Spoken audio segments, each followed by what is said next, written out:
الرجیم بسم اللہ الرحمن الرحیم یا ایہا الذین آمنوا ادخلوا فی السلم کافہ صدقت یا رب العالمین ان اللہ وملائکتہ یصلون علی النبی یا ایہا الذین آمنوا صلوا علیہ وسلموا تسلیما بلغ العلا بکمالہ کشف الدجا۔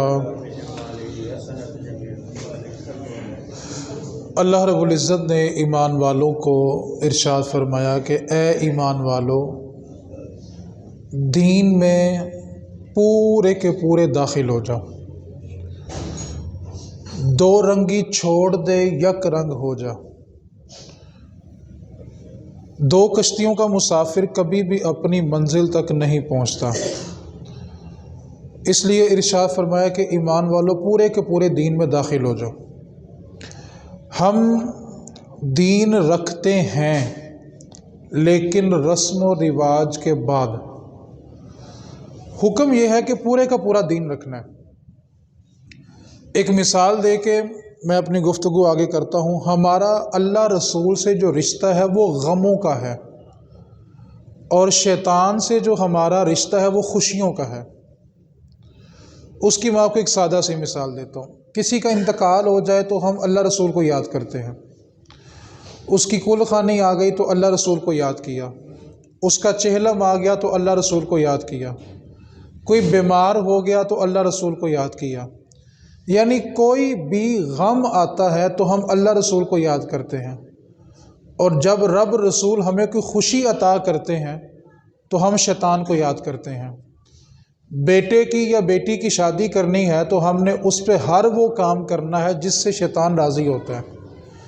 یعنی ہمارا رشتہ اللہ رسول کی ذات سے صرف غموں کا رہ گیا۔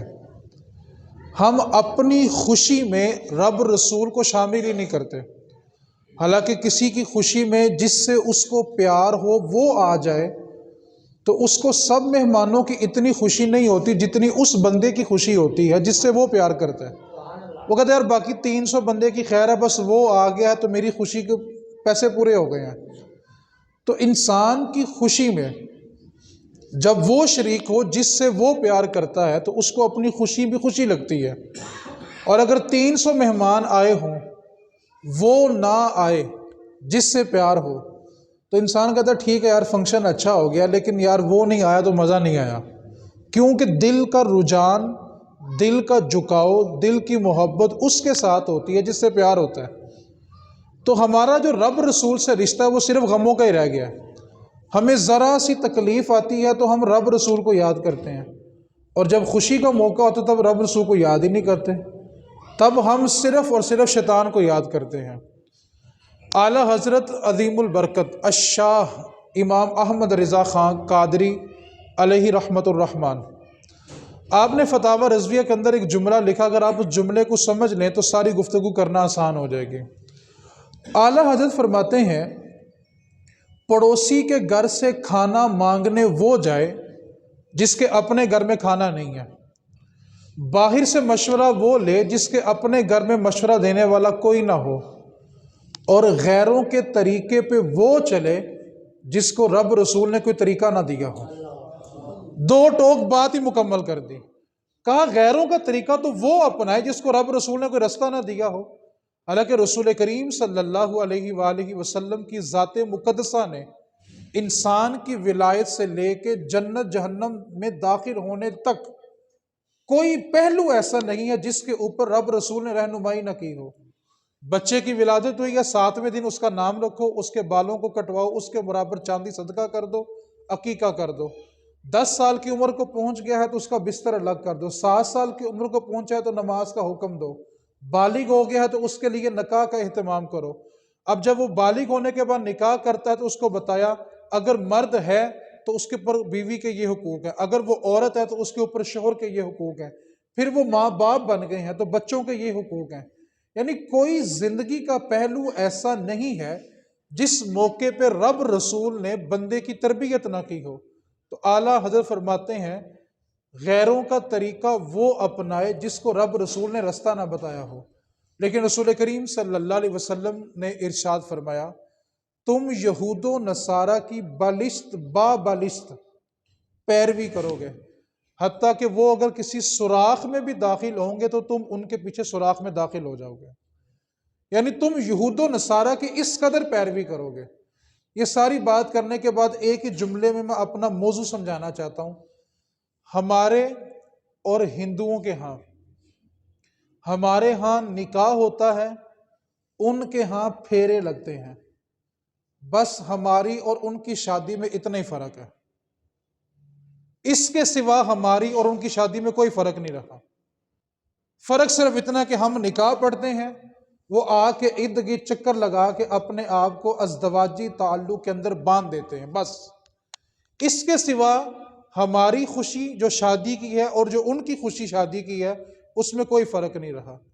کوئی ایک چیز ایسی بتائی جائے جو مسلمانوں نے ذاتی طور پر اختیار کی ہو۔ 1000 سال مسلمانوں نے ہندوؤں پہ حکومت کی ہے، 1000 سال مسلمان ان کے ساتھ مل کے رہے ہیں۔ سارے کے سارے رسم و رواج جتنے بھی آج مسلمان گھرانوں میں پائے جاتے ہیں، وہ سارے کے سارے رسم و رواج ہم نے ہندوازم سے لیے ہوئے ہیں۔ اور اس رسم و رواج نے بیٹیوں کے سروں میں چاندی سفیدی اتار دی، نکاح ہی نہیں ہو رہے، اولاد بے راہ روی کا شکار ہو گئی، ہم نکاح کی طرف جانے کے لیے تیار ہی نہیں ہیں۔ ایک بات کو پلے باندھ لیں، معاشرے میں نکاح جتنا مہنگا ہوگا، زنا اتنا سستا ہوگا، اور یہ مہنگا کرنے والے ہم لوگ ہیں، کوئی اور لوگ نہیں ہیں۔ کس نے رسم و رواج بنائے؟ اصل میں ہم اپنے آپ کو خود ایموشنل بلیک میل کرتے ہیں۔ پہلے بچے کی شادی آ گئی تو کی کہنا ہے، میرا پہلا پتر ہے، میں تو سارے چاہ پورے کرنے نے۔ اچھا آخری کی شادی آ جائے، میرا تو آخری ویاہ ہے میرے گھر دے وچ، میں تو سارے چاہ پورے کر۔ اپنے آپ کو خود ایموشنل بلیک میل کیا جاتا ہے، حالانکہ رب رسول نے ہمیں ہر موقع کے اوپر بہترین رہنمائی کی ہے۔ میرے نبی پاک صلی اللہ علیہ وسلم نے ارشاد فرمایا، سب سے بہترین نکاح وہ ہے جس میں جتنا خرچہ کم ہوتا ہے، بابرکت نکاح ہے وہ، بابرکت۔ ہم شادی کے موقع پہ، نکاح کے موقع پہ، شادی کی خوشی کے موقع پہ ہر وہ کام کرتے ہیں جو بے برکتی کا باعث بنتا ہے، اور بعد میں مولوی صاحب کو بلا کے دعا کراتے ہیں، اللہ کے بارگاہ میں دعا کر دیں کہ اللہ ان کو برکت دے دے۔ بے برکتی کے سارے کام کر لیے، آخر میں ایک دعا سے ساری برکت آ جائے گی۔ سب سے پہلی چیز ہمارے ہاں جو رسم و رواج ہیں، میں صرف چند ایک گزارش کروں گا، ٹائم تھوڑا کم رہ گیا آج، اگلے جمعے یہیں سے بات کو شروع کریں گے۔ سب سے پہلی رسم جس نے ہمارے معاشرے میں بہترین بگاڑ پیدا کیا، جب بارات داخل ہوتی ہے تو بیٹیاں پھولوں کی پلیٹیں لے کے آنے والوں کے اوپر پھولوں کو نچھاور کرتی ہیں۔ کیا کبھی غیرت مند بندہ یہ بات برداشت کرے گا کہ اس کی بیٹی ایک غیر محرم کے اوپر پھول پھینکے؟ یہی کام شادی کے علاوہ کرو تو لوگ بیٹی کو کاٹنے پہ تیار ہو جائیں گے، غیرت کے نام پہ قتل و غارت ہو جائے گی، غیرت کے نام پہ خودکشی ہو جائے گی، لیکن وہاں سارے کے سارے تماشائی بنے ہوتے ہیں، اور جوان بیٹیاں وہاں غیر محرم کے اوپر پھول پھینک رہی ہوتی ہیں۔ اور آپ جانتے ہیں کس کا طریقہ ہے؟ یہ عیسائیوں کا طریقہ ہے۔ جس وقت سعد ابن وقاص رضی اللہ تعالی عنہ نے جناب عمر فاروق کے دور میں قادسیہ کو فتح کیا، آپ جب وہاں سے گزر رہے تھے تو وہاں پہ بڑے بڑے محل تھے عیسائیوں کے، سارے عیسائی بیٹھے، ان کے پادری بیٹھے، انہوں نے پلاننگ یہ کی، کسی طریقے سے مسلمانوں کے ایک یا دو جو جرنیل ہیں نا، سپہ سالار ہیں فوج کے، ان کو قابو میں کر لو، باقی ساری فوج ہم گرا لیں گے، کیونکہ مسلمانوں کا لشکر اس وقت 10,000 کے قریب تھا۔ انہوں نے کہا 2-3 جرنیل قابو کر لو، باقی ساری فوج خود ہی ہم پکڑ لیں گے۔ عیسائیوں نے ترکیب سوچی کہ کوئی ایسی ترکیب ڈھونڈو جس کی وجہ سے جرنیل گمراہ ہو جائیں اور ہم ان کو اپنے قبضے میں کر لیں۔ اب ہوا کیا کہ عیسائیوں نے اپنی نوجوان بچیوں کو بناؤ سنگار کروایا اور اپنے اپنے گھروں کی چھتوں پہ چڑھا دیا، جس رستے سے مسلمانوں کا قافلہ گزرنا تھا، مسلمان سپہ سالاروں نے اپنی فوج کو لے کے گزرنا تھا، انہوں نے سارے مکانات کی چھتوں کے اوپر نوجوان بچیوں کو بناؤ سنگار کر کے ہاتھ میں پھول دے دیے، چھتوں پہ چڑھا دیا۔ اب جب مسلمانوں کا لشکر وہاں سے گزرا اور آپ کے کوڑ کمانڈر سعد ابن وقاص رضی اللہ تعالیٰ عنہ تھے، آپ جب گزرے تو آپ نے دیکھا کہ ان کی سازش ہے کہ یہ اپنی بچیوں کے ذریعے ہم پہ پھول پھینک رہے ہیں تاکہ ہم ان کی طرف مائل ہوں اور یہ ہم پہ حملہ کر کے ہمیں نیست و نابود کر دیں۔ آپ نے اسی وقت اپنی ساری فوج کو مخاطب کیا، فرمایا سنو، تم نے قرآن پڑھا ہوا ہے نا کہ اے ایمان والو جب رستے سے گزرنا ہے تو نظریں جھکا کے گزرنا ہے۔ سب نے کہا ہم نے پڑھا ہے، تو فرمایا جو جو اس رستے سے گزرے گا اپنی نظروں کو جھکا کے گزرے گا۔ اوپر سے بچیاں پھول پھینکتی رہی، مسلمانوں کا لشکر نیچے نظر جھکا کے سارا ہی گزر گیا۔ جب سارا لشکر گزر گیا نا، تو وہ جو نوجوان عورتیں تھیں انہوں نے اپنے گھر کے مردوں سے کہا کہ تم سب جھوٹے ہو، اس نبی کا دین سچا ہے۔ ہم نے کتنی کوشش کی لیکن ان کے نبی کی تربیت دیکھو، کسی ایک نے بھی ہمیں نظر اٹھا کے نہیں دیکھا، تم سب جھوٹے ہو، ہم تو کلمہ پڑھ کے مصطفیٰ کی غلام بننے لگی ہیں۔ سب عورتوں نے کلمہ پڑھا۔ تو غیر محرم آئیں تو اس پر پھول پھینکنا، یہ تو عیسائی پادریوں کی پلاننگ تھی۔ آج ہم نے اپنی بیٹیوں کو غیر محرموں کے استقبال کے لیے پھول مارنے کے لیے رکھ دیا۔ پھر وہاں سے بات شروع ہوتی ہے، بات چلتے چلتے چلتے غیرت تک پہنچ جاتی ہے۔ پھر غیرت کے نام پہ قتل، پھر غیرت کے نام پہ خودکشیاں، پھر غیرت کے نام پر اولاد پر تشدد۔ بنیاد کس نے رکھی تھی؟ سب سے بڑا بگاڑ ہم خود پیدا کرتے ہیں، اور جب بات ہمارے ہاتھ سے نکل جاتی ہے پھر ہم غیرت کو آڑ بنا کے بچوں کو قتل کرتے ہیں، پھر ہم غیرت کو آڑ بنا کے بچوں پہ تشدد کرتے ہیں، پھر غیرت کو آڑ بنا کے خودکشیاں کی جاتی ہیں۔ ہم لوگوں نے خود بے حیائی کی بنیاد رکھی۔ میرے نبی پاک صلی اللہ علیہ وسلم نے فرمایا جو عورت دنیا میں بے حیائی پھیلاتی ہوگی اللہ تعالیٰ بروز محشر اس کو جنت کی خوشبو سے بھی محروم رکھے گا۔ حالانکہ جنت کی خوشبو کے بارے میں میرے نبی پاک صلی اللہ علیہ وسلم نے فرمایا انسان ابھی 500 سال جنت سے دور ہوگا، اس کو وہاں پہ جنت کی خوشبو آئے گی۔ لیکن وہ عورت جو دنیا میں بے حیائی پھیلاتی تھی اللہ تعالیٰ اس کو جنت کی خوشبو سے بھی محروم کر دے گا۔ اس سے اگلا موقع آتا ہے جی، اب میرا سوال ہے کہ جو بچیاں پھول پھینکتی ہیں دولہے کے ساتھ تو سارے بابے ہی آتے ہوں گے نا، جوان تو کوئی نہیں نہ آتا۔ ایک لمحے کے لیے آپ اپنے آپ کو میری جگہ پہ رکھیں، میں آپ کی جگہ پہ آ جاتا ہوں، ایک لمحے کے لیے تصور کریں کیا کوئی غیرت مند بندہ اس بات کو لائک کرتا ہے، پسند کرتا ہے کہ اس کی بیٹی کسی غیر محرم کے اوپر پھول پھینکے؟ لیکن وہاں سب کی بیٹیاں ہوں گی، اور جس کی بیٹی نہ کھڑی ہو اس پہ طنز ہوتا ہے، اس پہ تنقید ہوتی ہے، اس کو خوشی نہیں ہے، وہ تو منہ بنا کے پیچھے بیٹھی ہوئی تھی۔ اگر اللہ نے اس کو ہدایت دے دی ہے تو ہم کیوں شیطان کا روپ دار کے اس کو گناہ کے میدان میں لانا چاہتے ہیں؟ سب سے پہلی چیز اپنے گھروں میں یہ کنٹرول کریں، اس بات کا عہد کریں کہ ہماری بچی کسی غیر محرم کے اوپر کبھی پھول نہیں پھینکے گی۔ کیا مردوں کے ہاتھ نہیں ہے وہ پھول نہیں پھینک سکتے؟ عورتوں والی سائڈ پہ جائیں، وہاں جا کے عورتیں پھول پھینکیں، مرد مردوں میں پھول پھینکیں۔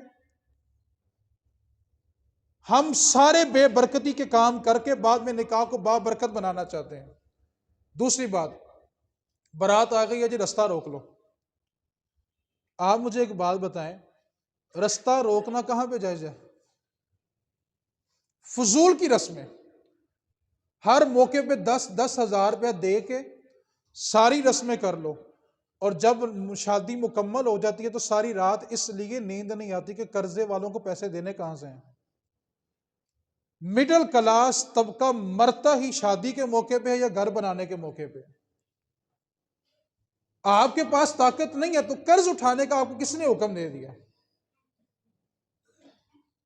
اصل میں ہم اولادوں کو یہاں پہ لاتے نہیں ہیں، تربیت ہوتی نہیں ہے، بعد میں کہتے ہیں جی آپ کی بات سمجھ تو آگئی تھی، گھر والے سمجھتے نہیں ہیں، بچے سمجھتے نہیں ہیں۔ تو بھائی ٹائم پہ آ کے بیٹھو، ٹائم پہ بچوں کو ساتھ لے کے آؤ، تاکہ جو دین آپ کو سمجھ آئے وہ ساتھ ساتھ آپ کی اولاد کو سمجھ آئے، تاکہ آپ کو گھر جا کے کم محنت کرنی پڑے۔ اب رستہ روک کے نوجوان بچیاں کھڑی ہو گئی ہیں۔ آپ مجھے ایک بات بتائیں، وہ ان بچیوں سے جو لڑکے بحث کرتے ہیں رستہ کھولنے کے لیے، وہ بچی کے بھائی ہوتے ہیں، باپ ہوتا ہے، شوہر ہوتا ہے کہ بیٹا ہوتا ہے، یا کوئی بزرگ سفید داڑھی والے ہوتے ہیں؟ آپ مجھے بتا دیں، آپ میری جگہ پہ آ جائیں، میں آپ سے ایک سوال کرنا چاہتا ہوں، آپ میرے سب عزیز ہیں یار، آپ مجھے ایک بات بتائیں، کوئی رستہ روکے ہماری عزت کا ہم برداشت کرتے ہیں؟ بولیں یار، شادی کے علاوہ کوئی رستہ روکے تو برداشت کرتے ہیں؟ کیا کریں گے؟ کہیں گے مولوی صاحب ایک بار ہاتھ چڑھ لوے سے بس، ایسا نہیں ہے؟ تو یہ سب کیا ہو رہا ہے؟ رستہ روکنے والی کس کی بچیاں، کس کی گھر کی عزتیں؟ جب معاملات حد سے تجاوز کر جاتے ہیں پھر کہتے ہیں ہمارے بس میں کچھ نہیں رہا۔ تیل مہندی کا موقع ہوتا ہے، ناچ ناچ کے فرش توڑ دیتے ہیں، اگلے دن قرآن کا سایہ کر کے بیٹی کو رخصت کر رہے ہوتے ہیں۔ ایک رات پہلے اسی قرآن کی سخت مخالفت کی، اگلے دن اسی قرآن کو اٹھا کے بیٹی کے اوپر سایہ کر دیا۔ ایک رات پہلے رب کو دھوکہ دے رہے تھے کہ اگلے دن قرآن کو دھوکہ دے رہے ہو۔ شادی کے موقع پہ سب سے گندی رسم دودھ پلائی کی ہوتی ہے۔ آپ مجھے بتائیں، جو بچیاں دودھ پلانے جاتی ہیں ان سے جو بندے بحث کر رہے ہوتے ہیں وہ کون ہوتے ہیں؟ بولو یار، دولہے کے بولو تو صحیح یار، پتہ سب کو ہے نا، دوست یار ہوتے ہیں۔ آپ مجھے ایک بات بتائیں، کوئی بندہ برداشت کرتا ہے کہ اس کی بیٹی کو کوئی بندہ بات کرے؟ یار بیٹی تو پھول ہوتی ہے یار، ہماری بیٹی کو تھوڑی ٹھنڈی ہوا گرم ہوا لگ جائے تو باپ کا کلیجہ ہاتھ کو آتا ہے۔ کیسے باپ اپنی آنکھوں کے سامنے برداشت کر رہا ہوتا ہے کہ اس کی بیٹی کو غیر محرم اتنا مذاق کر رہے ہوتے ہیں یار؟ وہیں سے باتیں شروع ہوتی ہیں، پھر باتیں چلتی چلتی چلتی غیرت تک پہنچ جاتی ہیں۔ بعد میں ہم مرنے مرانے کے لیے تیار ہو جائیں گے، لیکن ہم ان لعنت شدہ فضول رسمات کو چھوڑنے کے لیے تیار نہیں ہیں۔ ہم کیا کہیں گے؟ جی میں تو کہا جا کے سمجھا سی گھر والی مانتی کوئی نہیں۔ کیسے ممکن ہے کہ گھر کا سربراہ کوئی بات کہے اور اس کی اولاد اس بات کو نہ مانے؟ کیسے ممکن ہو سکتا ہے یار؟ ایک ہی صورت میں ممکن ہو سکتا ہے کہ کہنے والا کہیں خود اس میں ملوث ہوگا، کہنے والے کا اپنا جی نہیں چاہتا ہوگا۔ ساری زندگی جب خود عمل نہیں نہ کیا ہوگا تو سمجھانا مشکل ہو جائے گا۔ اس کا بہترین طریقہ، جب خود آیا کرو ساتھ بچوں کو لے کے آیا کرو۔ ہم نہ جمعہ پڑھنے نہیں آتے، ہم نماز جمعہ پڑھنے آتے ہیں۔ جمعے میں اور نماز جمعہ میں فرق ہوتا ہے۔ نماز جمعہ اس کی بھی ہو جانی ہے جس نے امام کے ساتھ اتحیات میں آ کے ملنا ہے نا، سلام سے پہلے پہلے مل لیا، جمعہ اس کا بھی ہو جانا ہے، وہ ہے نماز جمعہ۔ اور یہ جو آپ سیکھ رہے ہیں یہ ہے جمعہ۔ جمعے کا مطلب اجتماعیت تھی کہ اجتماعیت ہوگی، تربیت ہوگی، دین سمجھ آئے گا، نسلوں کی تربیت ہوگی تو آنے والا معاشرہ اچھا پیدا ہوگا۔ اب تو بات اس سے آگے بڑھ گئی، دلہن دولہا شادی کے موقع پہ خود ناچ رہے ہوتے ہیں۔ آپ مجھے ایک بات بتائیں، آپ ماشاءاللہ دیکھیں، آپ میری فیملی ہیں، آپ میرا گھر ہے، کیونکہ جو ہمارے پاس آ گیا وہ ہمارا ہے۔ ہم آپس میں بیٹھ کے ایک بات میں آپ سے ڈسکس کرتا ہوں، ہمارے گھر کی خواتین کی کوئی موبائل میں تصویر اتارے اور آپ دیکھ لیں، کیا کریں گے؟ بولو یار، تو فوٹوگرافر سامنے کھلاڑتا کون ہے؟ حیرت کی انتہا نہیں رہتی کہ باپ سگا دیکھ رہا ہے اور دلہن پورے شادی حال میں گھوم کے اپنی ویڈیو بنوا رہی ہے، یعنی اس کے شوہر نے بھی اس کو دیکھا نہیں ہے لیکن کیمرہ مین اس کو اکیلا کمرے میں دیکھ رہا ہوتا ہے۔ وہ نازک مزاج بچیاں، وہ پھول سے نازک بچیاں جو چھپکلی کو دیکھ کے چیخ مار دیتی ہیں، گھر میں کوئی جانور آ جائے اس کو دیکھ کے چیخ مار دیتی ہیں، قربانی کا جانور گھر لاؤ اس کو دیکھ کے چیخ مار دیتی ہیں۔ میں سوچتا ہوں کیسے وہ باپ گوارا کر لیتا ہے، کیسے وہ بچی گوارا کرتی ہے، اکیلی کمرے میں وہ ہو اور ایک فوٹوگرافر ہو، وہاں تیسرے بندے کا وجود ہی نہیں ہوتا یار۔ ایک بات کو پلے باندھ دیں، قیامت والے دن ایک خاتون اللہ کی بارگاہ میں حاضر کی جائے گی، رب تعالیٰ فرمائے گا فرشتوں اس نے بے حیائی پھیلائی، یہ بے حیائی کو عام کیا کرتے، اس کو اٹھاؤ اور جہنم میں پھینک دو۔ وہ عورت کہے کہ مالک میں نے جہنم میں نہیں جانا، میرے باپ کو بلایا جائے۔ نبی پاک صلی اللہ علیہ وسلم نے فرمایا اس کے باپ کو بلایا جائے گا، وہ عرض کرے کہ مالک مولا یہ میرا سگا باپ تھا، جب میں بے حیائی کیا کرتی تھی یہ مجھے دیکھا کرتا تھا لیکن اس نے کبھی مجھے روکا نہیں تھا، آج اگر میں جہنم میں جاؤں گی تو میرے ساتھ میرا باپ بھی جہنم میں جائے گا۔ رب فرمائے گا فرشتوں اس کو اس کے باپ کو دونوں کو اٹھاؤ جہنم میں پھینک دو۔ عورت عرض کرے کہ مالک ابھی جہنم میں نہیں جانا، میرے شوہر کو بلایا جائے۔ شوہر آئے گا، عورت عرض کرے کہ مالک یہ میرا شوہر تھا، اس کے پاس طلاق کی ایک دھمکی ایسی تھی اس بنیاد پر یہ مجھ سے کچھ بھی کروا سکتا تھا لیکن میں اس کے سامنے جب بے حیائی کا لباس پہن کے گھر سے نکلا کرتی تھی، اس کے ساتھ جایا کرتی تھی، اس نے کبھی مجھے منع نہیں کیا تھا۔ مالک اگر آج میں جہنم میں جاؤں گی تو میرے ساتھ میرا شوہر بھی جہنم میں جائے گا۔ رب تعالیٰ فرمائے گا عورت کو، اس کے باپ کو، اس کے شوہر کو، تینوں کو اٹھاؤ جہنم میں پھینک دو۔ عورت کہے گی مالک نہیں، میرے سگے بھائی کو بلایا جائے، اس کا بھائی لایا جائے گا، عرض کرے کہ مالک مجھے بے حیائی کی جگہ پہ، بے حیائی کے لباس میں یہ خود چھوڑ کے آتا تھا، اگر آج میں جہنم میں جاؤں گی تو میرا بھائی میرے ساتھ جائے گا۔ اس کے بعد اس کے بیٹے کو بلایا جائے گا کہ یہ بات بات پر ماں سے ضد کر کے ہر چیز منواتا تھا، لیکن اس نے کبھی یہ نہیں کہا تھا کہ ماں تو ایسا لباس نہ پہنا کر۔ مالک اگر آج میں جہنم میں جاؤں گی تو میرے ساتھ میرا بیٹا بھی جہنم میں جائے گا۔ رسول کریم صلی اللہ علیہ وسلم نے ارشاد فرمایا، اے میرے صحابہ، قیامت والے دن ایک ایک عورت چار چار مردوں کو لے کر جہنم میں داخل ہوگی۔ وہ مرد کوئی غیر نہیں، سگا باپ، سگا شوہر، اس کا سگا بھائی اور اس کا سگا بیٹا ہوگا۔ آج ہم کہتے ہیں جی دین میں عورت کو حکم ہے کہ مرد کے لیے بنے سورے، سارا دن گھر میں میلے کچیلے کپڑے، بدبودار کپڑے، اسی عورت سے کہو ہم نے فلاں جگہ جانا ہے تو پہلا جملہ کیا ہوتا ہے؟ ٹھہرے میں تیار ہو کے آتی ہوں۔ پتہ یہ چلا کہ وہ شوہر کے لیے تیار نہیں ہوئی، وہ غیروں کو دکھانے کے لیے تیار ہوئی ہے، اور اس مرد پہ حیرانگی ہوتی ہے وہ ساتھ لے کے چلا بھی جاتا ہے۔ وہ یہ کیوں نہیں کہتا کہ حکم تو تھا کہ تو میرے لیے تیار ہو، تو غیروں کے لیے تیار ہو رہی ہے۔ آج ہمیں پتہ ہوتا ہے کہ ہماری بچیوں نے شادی کے موقع پہ کیسا لباس پہننا ہے۔ حاجی صاحب 5 وقت کے نمازی ہیں، پرہیزگار ہیں، کہتے ہیں کوئی گل نہیں، 2-4 دن دی خوشی ہوندی کی ہے گیا۔ ایک بات کو پلے باندھ، اگر اس خوشی کے دوران تجھے موت آ گئی، دیکھتے نہیں لوگ خوشیاں مناتے ہیں لیکن واپسی گھر پہنچنا نصیب نہیں ہوتا، بعد میں توبہ کی توفیق نہیں ملتی۔ آپ مجھے ایک بات بتائیں، بیٹیاں عزت والی ہوتی ہیں؟ بولو تو صحیح یار، اللہ سب کو بیٹیوں کی حفاظت میں رکھے۔ بیٹیاں کیا ہوتی ہیں؟ ایک جملہ بولنے لگا ہوں، بیٹی کو لینے جائیں تو عزت سے جانا چاہیے کہ نہیں؟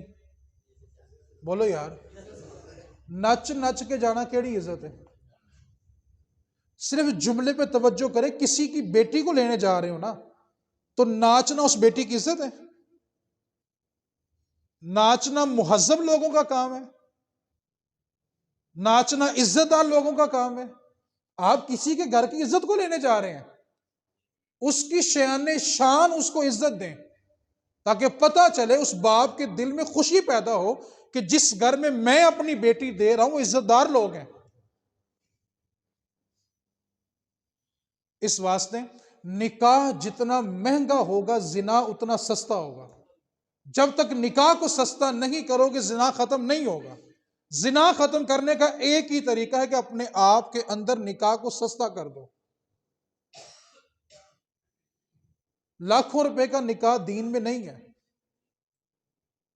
یہ نوجوان نسل خود اس بات پر ڈٹ جائے کہ میں نے اتنی مہنگی شادی نہیں کرنی۔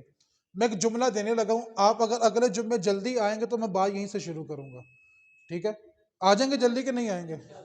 انیاں سن کے کنے آنا بھائی، سیدھی جی گل ہے۔ انہوں نے کہنا میرا لیے آخری پتر رہندا، بعد چ مولوی دی گلاں سناں گے۔ او بابا ہوش کر، موت بڑے نیڑے وے، کیڑے چکراں چ یار؟ جب سفید بال آ جائیں تو سمجھ لے زندگی کی اثر ہو گئی ہے، بس مغرب ہونے والی ہے۔ کس چکر میں ہے یار، کس گمان میں ہے یار؟ بس ایک نسخہ دینے لگا ہوں، بچوں کی شادی پہ ہم کیا کرتے ہیں؟ لاکھوں روپیہ خرچ کرتے ہیں، تو 15-20 لاکھ لڑکے کا، 15-20 لاکھ ایسے کم تو آج کل کے نہیں ہوتا نا۔ اچھا وہ 30 لاکھ قرضہ اتارنے میں کتنے سال لگتے ہیں؟ 4-5 سال تک کتنے نہیں گئے نا، ایسا نہیں ہے؟ کوئی شک تو نہیں ہے اس میں یا میری بات میں؟ آپ مجھے بات بتائیں، ایک دن کی خوشی کے لیے 2 سال بچے اذیت میں رہیں، شوہر بیوی سے لڑ رہا ہوتا ہے، اپنی خواہشات اپنے کو رکھ میں قرضہ لان دے۔ ایک نسخہ دینے لگا ہوں، کسی کو اچھا لگے تو عمل کرنا۔ بچوں کی شادی مختصر کریں، سادہ کریں، جتنے پیسے آپ نے ان کی شادی پہ خرچ کرنے ہیں نا، اتنے پیسوں کا ان بچوں کو بزنس کروا کے دیں۔ آپ ایک دن خوشحالی دینا چاہ رہے ہیں، آپ ان کو بزنس کروائیں، ساری زندگی خوشحال رہیں گے۔ ہم بچوں کو کام نہیں کروا کے دے رہے، بعد میں سوچ رہے ہیں کام بھی نہیں گاتے، بچوں نے قرضہ لانا کتوں ہے، اور جب لڑائی ہو جائے تو ابا پتر نو کہہ رہا ہوں قرضہ تیرے بھی یاد رہے آپ ہی لا ہونا۔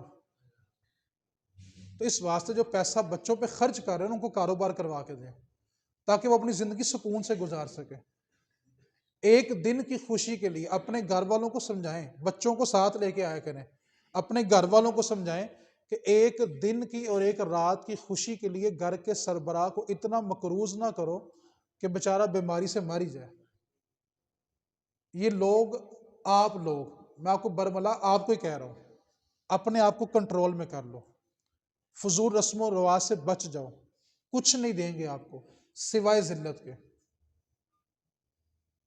اور یہ صرف اور صرف مڈل کلاس طبقہ ہی کرتا ہے، اور کسی کو نہیں ہے یہ چیز۔ اس واسطے ایک عورت چار چار مردوں کو لے کے جہنم میں جائے گی۔ اس واسطے اپنے گھروں میں توجہ دیں۔ وعدہ کریں کہ آج کے بعد ہماری بچیاں رستے میں پھول، وعدہ ہو گیا؟ بولو رے صحیح، پکی گل ہے؟ دودھ پلائی ہماری بچیاں نہیں کریں گی، جوتا چھپائی ہماری بچیاں نہیں، ان کو سمجھائیں، ان کی تربیت کریں۔ اللہ کریم کی بارگاہ میں دعا اللہ تعالیٰ عمل کی توفیق دے۔ آپ نے اگلے جمعے جلدی آنا کہ نہیں آنا؟ آؤ گے تو سن لو گے، ورنہ میں تو سنائی دینی ہے۔ اللہ تعالیٰ عمل کی توفیق عطا فرمائے۔